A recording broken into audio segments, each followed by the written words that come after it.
The Smiths were unable to conceive children and finally decided to use a surrogate father to begin their family.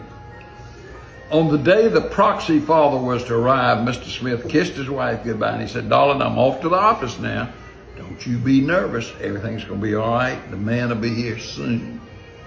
Half an hour later, just by chance, a door-to-door baby photographer happened to ring the doorbell hoping he could make a sale.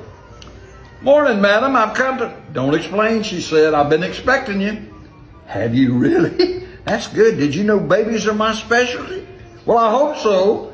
That's what my husband and I have been hoping for. Come in and have a seat."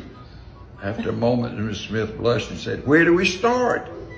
"Well, leave everything to me. I usually like to try 2 in the bathtub, 1 on the couch, and maybe a couple on the bed. Sometimes the living room floor can be fun. You get really spread out there."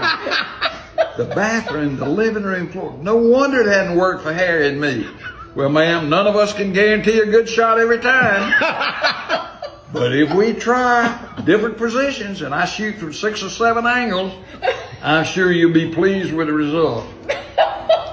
"That sounds like an awful lot," she said. "Ma'am, in my line of work, I have to take my time. I'd love to be in and out in 5 minutes, but you'd be very disappointed with that." The photographer opened his briefcase and he pulled out a portfolio of baby pictures.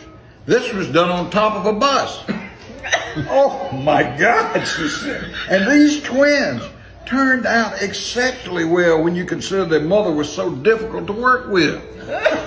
"She was difficult?"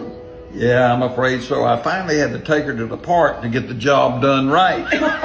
People were crowding around us 4 or 5 deep to take a look."